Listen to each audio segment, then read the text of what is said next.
Hi folks, I'm Sonia McLean. We're from MC Travels. I hope you guys have been enjoying some of the dodgy sort of YouTube videos that we've been putting together. I'm still learning, so I'm an amateur when it comes to YouTube.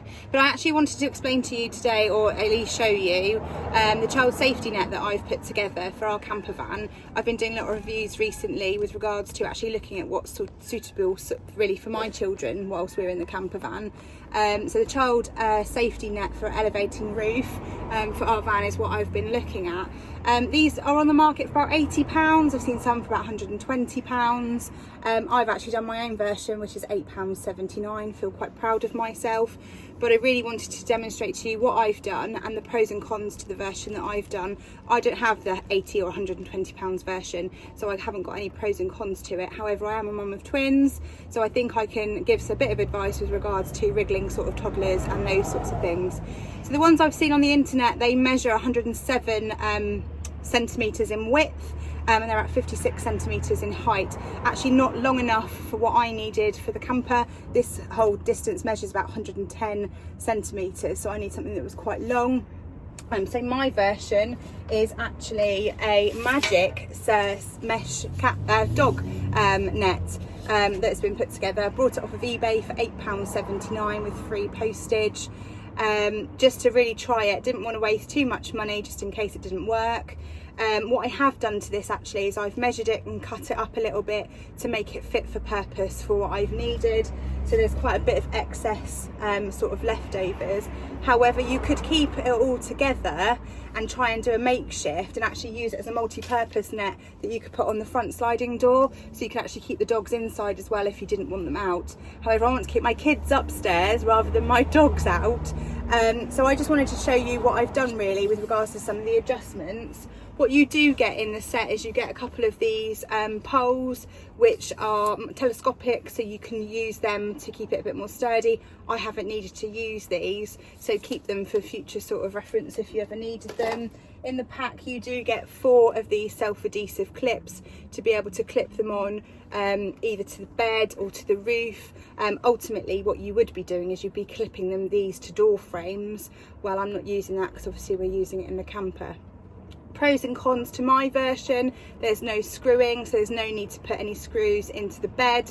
I haven't needed any tools. The only tool I've needed is actually my sewing machine and a needle.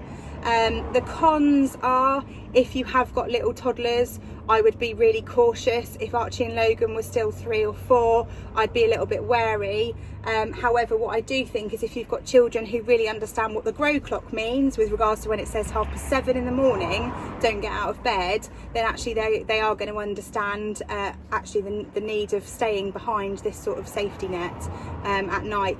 I actually brought it purely to keep Archie and Logan's pillows up the top and not in the cab at night. So that was the main purpose why I brought it, and also they're bound to lose their phones and it'll hold their phones in place as well. So I've cut it to size for our camper. This is a Camper King conversion, so I think the average sort of size probably is about 110 sort of centimetres anyway.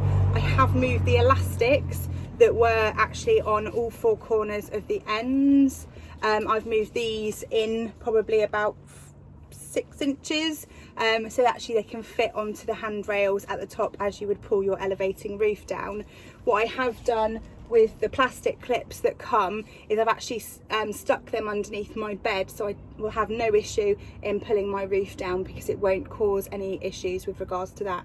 So I just want to show you how I fitted it, just for others to try it out really. I'm not one for spending huge amounts of money on things that don't really need to last very long. I think Archie and Logan will be very limited to how long they're going to spend with us in this camper.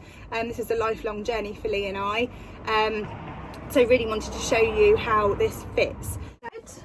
Archie and Logan's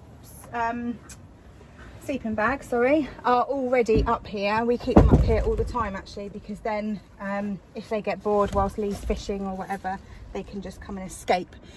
So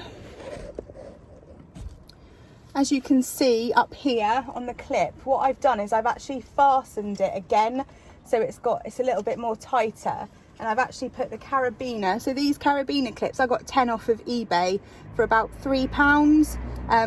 Could have even been less than that. So I brought 10 of these for odd bits in here. So I'm just literally attaching it to the plastic cord up there. It's no weight, so it's not going to cause it to break.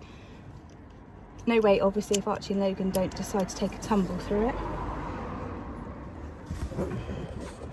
And then down here, as you can see this side, move this, I've attached the plastic here.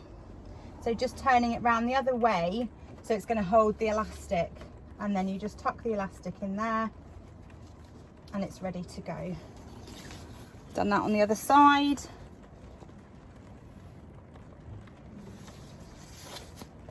And then I've just moved the mattress back. Our Camper King mattress has got a couple of poppers, so it keeps the mattress still. So what I then do is just put the poppers back on and just tighten it up. So what you've got there is a safety net that actually is going to protect Archie and Logan's pillows from falling off at night and any gadgets. But I think what I was trying to explain to you earlier is that for littlies, for little wriggly toddlers who are going to sleep up here, there's quite a lot of room that they could still get out of. So I wouldn't actually risk, if I had Archie and Logan as really small, I'd probably spend the £80.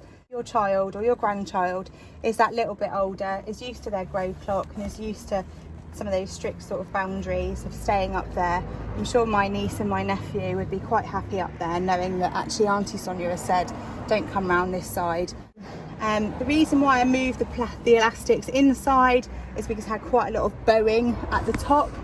So as you can see here, it bowed quite heavily here.